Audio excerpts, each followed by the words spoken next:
Kasi hustlers. Kasi hustlers. Oh yeah.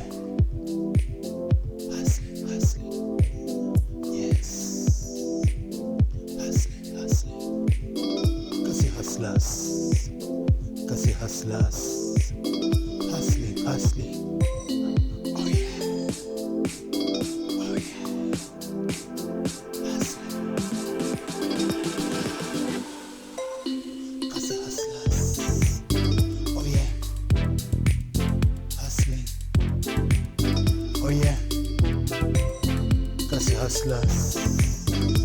Africa, hello Mzansi, hello Kasi and Sanbonane Makaya. Welcome to another episode of Kasi Hustlers. I'm your host Opa Mafumani, and thank you so much for the support to all our viewers, and please don't forget to like, subscribe and share. Bafethu namhlanje sihlangana noKarabo. uKarabo sezone 1 ePimville. uKarabo is a young hustler. Then uzositshela ukuthi yena uyiphanda kanjani. Welcome to Kasi Hustlers. Hola bafethu, sila ezone 1 sibomene uKarabo uKB ula eNtebe Street, and uKB is a young hustler bafethu. So iKasi Hustlers through iPim TV initiative ilana ke bafethu ukuthi manje ke ithi naye uKarabo abonakala emphakathini, aziwe naye ukuthi upusha ini. Then uKarabo ke uzositeka through kabza. Yeah, sure. Antwan. Sharp. Mfana sitshele ukuthi wena sikhiphana. Shosho Hotmane Sanbonani Kamalamu Karabo bafethu. I'm an entrepreneur ngihlala ePimville zone 1. Ngitholakala eNtebe Street bafethu. Ngibhayisa ama snacks, ama cake. Yonke into izinto ezimnandi sitholakala la ekhaya bafethu. Shosho. So kabza sitshele ke intwana yami. Uqalile nokubhayisa. Ukubhayisa sengina 2 to 3 years Hotman lami. Mangisho so 3 years back ngiyakubhayisa bengibhayisa ema swimming pool. Okay. Which is bekuyenzakala September ngama spring spring. Bekuyinto ye part time lento lenyenza ukuthi mangiyesigela vele college ngibenkeleza vele eMlapo Tech where I was doing N1 to N3 electrical engineering. So manje bengiya lapha ngibhayisa vele ngama spring kube into vele side in Hotman. All right. Uthema kuya mangiceda ama studies wami N1 to N3 I started to apply for my electrical apprenticeship and fully span vele Hotman. All right. So, no izinto vele bezingahambi ngendlela right ngavele ngabona ukuthi yazini ngine idea business idea vele sure ngaqala ngaphusha vele kancane vele yiye kasi all right yeah so 1 year later I got approached from Outcome UJ. All right. Which is Umpho Records, so I approach athini nokhona isigela eJPS Johannesburg Business School. Yeah. Ngithola I can learn a lot and I can see the potential in me, so sure. I can learn a lot. So I apply the program yakhona. I apply online, bang accept and then again I learned a lot via finance, business management, entrepreneurship course. All right. I learned a lot bang bonisa ukuthi how to strategize my business and how to maintain the business. Okay. So they gave me a funding of 10,000 rand. All right. I qala vele business. Kanjalo Hotman I'm busy ngipusha ne business Hotman. No great mfana, and ngibona ama biscuit lana mfana abhalwe KB. Sure. Ukuyositshela ke story ngaba fethu nawa ama biscuit abhalwe Kabelo. I mean Karabo, KB naye bafethu. So ntwana ibrand yakho le. Sure. No, Christopher, okay, esitshela story behind it. KP Mnandi Corner. Yeah. Bhalwe KP Mnandi Corner. Yeah. Brand yami lena because I say every corner is KP's corner. Sure. So lento le ukuthi angithengisele endaweni e1. Angisola ngiqale swimming pool ngabona ukuthi azini everywhere abantu bathanda into ezimnani, so I was motivated ukuthi I can do this everywhere. So KP corner ngumuntu ongapheli inhliziyo. Sure. So yeah. I go to different events. Where there's events I am there. So that's where the name KP Mnandi Corner comes from. Which where there's a corner there's KP. All right. Sure. So uKarabo enhle uvala wonke amakhona. No, great ntwana wena, great you are a real hustler. Ne? All right. So for how long you've been selling biscuits brandwe ngoKarabo? Now it's like 2 months. 2 months now. 2 months. So okay, so like in short, you just had an idea which doesn't I can have biscuits and then aprendo ngam. So the idea which I go to the factory. Yeah. The factory I corner well they sell broken biscuits. All right. And so I didn't like the fact that people buy broken biscuits. So I asked them, can I do it? But I because one I'm a broken. Yeah. I was go brand, so I decided to brand them and even at very no, Antona Mamela, smart. Smart. We have a fair to Esplomeno Carabo is a Kasi hustler, a real hustler, Crankranum So again, as like a young person, it's not an easy thing which you plomestra utengis. You need to ube encouraged. To be encouraged, Hotman, is to see our brothers from another country where Somalians come to our country and every corner we can see now Makula. So I'm gonna go to Sesbaning cars and seeing them Sure. So me living to nearby Iskela. So I saw myself which as in I can bring a different diversion and showing them which as in they can abanye but saying square so kemakuleni nami ngahlanganisa singing into ukuthi push ukuthi ngithengise into so ngavula ingqondo yami Hotman which as in I can sell something more different than amakula Hotman la ne sure Hotman. All right abafethu thathe break basibuya sicobeka no Karabo Kasi hustlers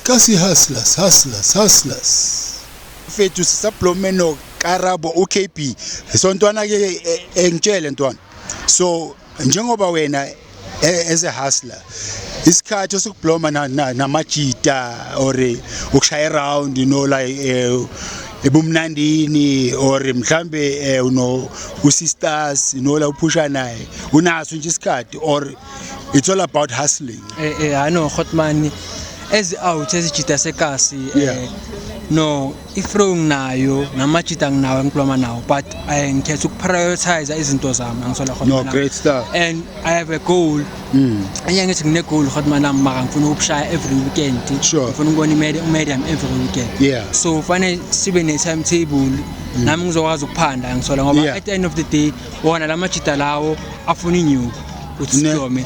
Yeah. Medium loyo ufuna inyuku. So fanele ngiphande Hotman nami sometimes ukuthi ngisipilde but then Hotman kushaya but then ngasho occasion mara since so ngicela business so I vela kancane discipline ne discipline ibhaya ngizinto into esibhaya mina ngivula Monday to Sunday ngivulile Hotman from 8 o'clock to 4 p.m. ngivulile Hotman no great stuff so ntwana ama challenges akhona into the business amapi ama challenge anginawo nginowafisa fele indaba zama shelter via ama weather ama weather and ama customers noma ngishayile le bottle yaba no credit but ama customers angikhawaza via ikoloto vele noma ngathi ngiyala Hotman la mara abantu bayahafa bona yabo mara bathatha isikhathi ukuhafa and navivi ayakhripula bakhala ngani ukuthi hey isitoko sayehla what but nayo the very same person okhalayo akabhadala those are the challenges ngoba sekasi I can't say no for the business where I have to say no sure mara to keep them coming and vele ngicene sengithola ukuthi as in end of the month ngistoka kanje and then I go to collect inyuku yami but small challenges is it's the weather all right so njengoba now it's gonna be winter khona la like banda khona big time like freezing time so iyo enye challenge imvula mayinetha futhi imvula mayinetha makubanda noma ngithanda ukuvula mara ngeke kulunge ngoba ama flu kula khona ama pneumonia into ezinjalo ngisola Hotman so nami ngiyacabangela kuqala no great stuff so then ngitshele ke futhi ke ntwana esitshele ukuthi how does it feel ukuba hustler Hotman it's not easy it's not easy because doing your own thing Ekasi, people will always have something to say, whether it's gonna be good, whether it's gonna be bad. Sure. And so ngoba right now ngingasicalela ukubhayisa ne Hotman bengekho umuntu obhayisayo sorry to say this but bengekho umuntu obhayisayo eKaslam ngithola semangicala ukubhayisa Kuse iyaqala manje manje I feel like khona ama Hotman awubeka kanjalo ngoba badala lekimi khona ama Hotman thought good maybe they could do something better than me yabona Hotman. So I take that as a motivation. Motivate ama Hotman ukuthi nawo akwazi ukuphuma ngahlali. So Hotman ukuthi nje abantu bacabanga ukuthi they can do something better than you. Na i-advice ukutshela abantu ukuthi unganaki ukuthi umuntu wenza angisola Hotman. Push into yakho uNkulunkulu ugayile uwe wano nayo noma ngathi umuntu angakwapha ukuthi ufuna ukuyenzani ngeke ayicwavele into leyo eyakho kuphela into leyo uyenza. Hayi njalo all right now KB ubhayisa indlana uthi ngiyabona okay ama biscuit yini na so Hotman anyeke ngiringe ukuthi ngistocka va ngoba so angeke sure angistocka endaweni e1 hayi fana bona leyo ke secret yakho Hotman yasikaye nje ukuthi yini nani where ngistocka endaweni eSpire first of all angistocka endaweni e1 so ngibuyisele emuva vele ngikhule vele amazenge mntwana amazenge yo ngibhayisa into engizongikhumbula something yasekasi engizongikhumbula something very very different just bengishiwe so nginamazenge lana I've got broken wafers broken wafers I packed them la ama buttermilk la oh yes bonisa abantu ukuthi ngisample oh yes R5 then if ufuna ama growth R5 all right no great stuff so 500 the buttermilk no great stuff all right sure ama cheese crackers ama cheese crackers cheese crackers all right enamnandi ke ngetiye ntwana mnandi ushaya butter futhi now same price Hotman lawa 2 rand lawa 35 all right okay great stuff and then uKB yena uKB because ibrand yakho phela le chocolate ngibiza chocolate sure baza babuyile bomakoko hlangetiye positive ntwana lena kahle ama biscuit lawa akhona kuma all choice assorted ngisona khona all right great so nayo ichocolate nento le inle strawberry mhlamba amanye coconut and all that no sell chocolate all right great stuff nama sweet vele no mix la masito khona all right esikhaftini nama biscuit yabona ama biscuit labantwana ngiyabona mfana uphethe ama brand mfana top abafethu uKB ishop leyiphelele abafethu ozani kanye nizothenga abafethu phethe ishop eliphelele uKB hayi nontwana mamela hayi namatheli ngiyabona amajubjuba khona banganuka umlomo eTexini sure ntwana abafethu ngibaphethe grand abaHotman no Krista all right abafethu Splomeno KB la ezone 1 istrata sithini konje Ntebe Street Pimville zone 1 sure so bafethu sicela nike ni support a young hustler uKB uKarabo he's a young hustler and yesibonile ke une brand yakhe ama biscuit ayathi yazini ifactory uyile like as a young person to go there watshela labantu ukuthi bafethu ngicela lama biscuit here's my label here's my brand then ustocka yakhe brand so bafethu ukuthi economy yethu la eKasi iphakame let us support our own people local yethu sisekeleni ucomplain ukuthi amakula enzana amakula yithi esisupport amakula but masinga supporta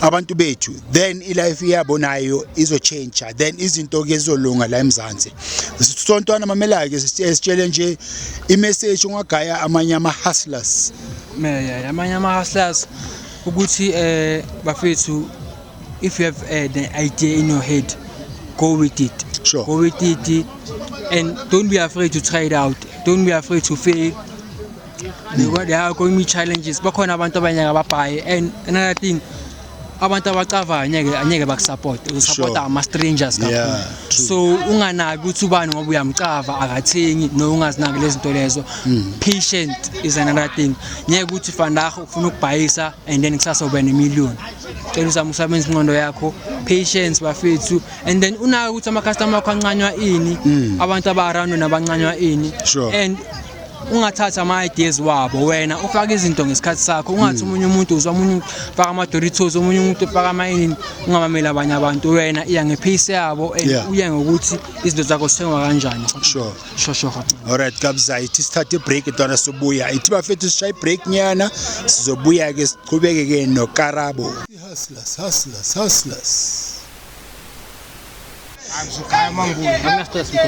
Alright Butiza.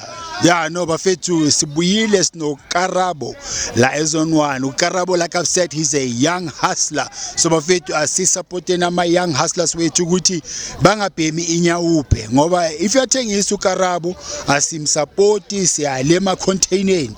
And the next thing uKarabo uzoba ne stress, the frustration, he's gonna commit crimes, he's gonna smoke inyawupe, he's gonna smoke ama drugs, uzoba inkinga like us. So to avoid that, let us support our young people. So Ntwana Mamela, how does one differentiate a business and a pleasure? Okay. Ukbambi. Ukbambi le Khotman. Yeah. Sengizisho Khotman. Yeah. I would say pleasure is always benefiting from something that you do. So Okay. a business, I wouldn't say you will be only okay. Yeah, you benefit both of them, Mara. Okay, Sure. between a business and a pleasure, you choose a in Ntwana. I choose a business. Thank you. And why? Why business? It's because a business, Khotman, it's a running thing, Khotman. Sure. Every day. Life yakho. Life hustling. Yeah, what I put in is what I get back out. Thank you. Yeah. All right. So then now, as a young person, I'm a goals work about the business yakho. I'm happy Ntwana. No, Khotman, mina amakhulu ami kuba nespaza shop. All right. Spaza shop sibe nayo yonke into, sibe wena nasinkwa wena nazo wena nayo yonke into to be essential emphakathini kahle. So angifuna angigcine la uyabona mina ngibhe kuba kukhulu ngibe ngiproducer nayi kaSlam support into esibaya Khotman. Sure. Ngifuna ukuthi business yami ikhule ngabi lewe ngibhayisa ngakhona ngibhayisa into ezikhulu vele ba essential. All right. Sizabantu vele emphakathini. No, great stuff. Abafethu nizwile bafethu uKarabo unama plan. And uNtwana ukuthi afike lapho into mele siyenze kuri rona as the locals remo supporting Karabo bafethu ntotsa hayitsa my shop so that lena abe a businessman alekane le bomaponya, you know. Anyekwazi Ntwana. You know, like anything is possible. Ngoba nabo baqale somewhere. Exactly. No, look umaponya a story is simple. La kusho Ntwana uqala ibhayisibisi ngebhayisikila and then wakhula dry clean wise wakhula supermarkets wakhula and he had a plan, he had a dream. Sure. Young Tol. Yeah, he had a dream ukuthi azini one day Maponya Mall is home. Young Tol. So now we planning ukuthi I want to have a spaza shop. I think after maybe 5 years time you'll be having a shop. No, owning shops as my business name is KP Mnandi Corner Holdings. So the Kamales Holdings ngifuna ukuba nama shop amabhaya. Sure Ntwana. Yeah. So I'm implementing this by not selling at one place. You're right. So no, iplan yami negoli yami ukuthi ngivule ishop, le shop le izale enye shop, shop le izale enye shop, le shop le izale enye shop. So la stop khona until sithole into esifunayo Khotman la. Sure. All right Ntwana. Ntwana, so mamela ke your dreams are possible, yabo. Into mele we is to focus, you know, like as you saying ukuthi between a pleasure and a business, you choose business. You understand? Because it's your livelihood. You know, ngaphandle kwayo like a business as now things, I mean, look, not everybody who must go to work in the morning. You know, as a hustler ubonile ukuthi azeni le mali le umuntu ayimelayo for 30 days ngayenza mina ngeviki. You know what I'm saying? Yeah, so it's a good spirit. And I like the fact ukuthi Ntwana hayi uphethe, you know, into mnandi bafethu naye. Yeah, Ntwana uphethe yakhe ibrand ibhaliwe KP ama biscuits ane chocolate. Yeah, so udaki bafethu intwana yethu yasekasi asisupporteni. All right, so intwana just an overall message again, yabona mhlambe ibuyile enye futhi into like a message intanga zakho mntwana esihleli kasi esihleli ezindlini bangaphumi bangahasili abayenze next ungathini kubo? Leyo thi bengikhuluma nama business owners nama entrepreneurs ngikhuluma nabo uqala nokuzokhuluma nama peers amajita wasekasi izinja zami bafethu abazali into important bafethu cela sibamele nabazali bafethu and yibo bacava much more than thina bafethu umzali ngaka advise ukuthi yenza so bafethu mamela lo muntu lona uyiphilile lendlela lena ucava mo bafethu so bafethu ngibona iflop engibona ukuthi abantu abamela abantu abazali babo and i-peer pressure bafethu ngizophinda na VV business nase social life unganaki ukuthi umunye umuntu wenzayo into yakho unganaki ukuthi umunye umuntu wenzayo so cela usikhuthaze nawe mfethu amalanga awafani you can be here today but next day you don't know which way you're gonna be so push out into the whether it's scale or whether it's sport put that percentage 150% ungapheli umoya awazi ukuthi langa lakho lokuphi na VV nomuntu lo hleli nayo lo muntu oxoxa naye every day awucabe ukuthi kubo buya kuphi awucabe ukuthi kubo bambekele ini awucabe ukuthi umnandi ngani wena ukho mnandi ngani so bheka icard lakho uphushe la wenza khona at the end of the day uzenzela wena danko. Hi bafethu, those were powerful messages from OKB uKarabola as on one as a young hustler. So I think intanga zakhe zizwile. So thina ke SPM TV sithi hayi bafethu uthike sishayele uKPS intwana like us iround as a young hustler ukuthi naye aphakamise iflaga lasekasi ukuthi manje sesiyazi ukuthi ama hustlers akhona like us i-future i-direction ibakhona. SPM TV Opamafumani signing out. See you. Danko. All right, so mfana sitshele ngamatafula because I can see ukuthi uphetha amatafula just smart ntwana design wise ana shelf yes uvula da. All right, crystal then okay sharp and base. So la matafula buyaphi ntwana? So Khotman amatafula lawa ngawathola i-boss ye Old Lam ngithola sipana eNold Cliff so ingam umlungu by the way so Old Lam uyamtshela ngestory sami ukuthi intwana yami yaphusha so ewasha around so mina bengibeka ama crate phezulu kwama crate okay so ungam labona ukuthi noma intwana yami angidonithele amatafula lawa angishayela wona vele so ngibhizi ngiphusha ngawo la matafula ngifakela amavili. Oh, okay. Ashanga amavili trolley to move each and every corner to convey ama corner keep mnani corner and kona Khotman la sure Khotman la. All right, I know at least ingam la ibonile ukuthi yazi you are a hustler and I wish abanye abodaki nabo abakhonayo you know can also do that assist yabona udaki mhlambe la konetafula mhlambe uneyitulo yabona support Anton asibonge pick up sabonga Khotman sabonga danko.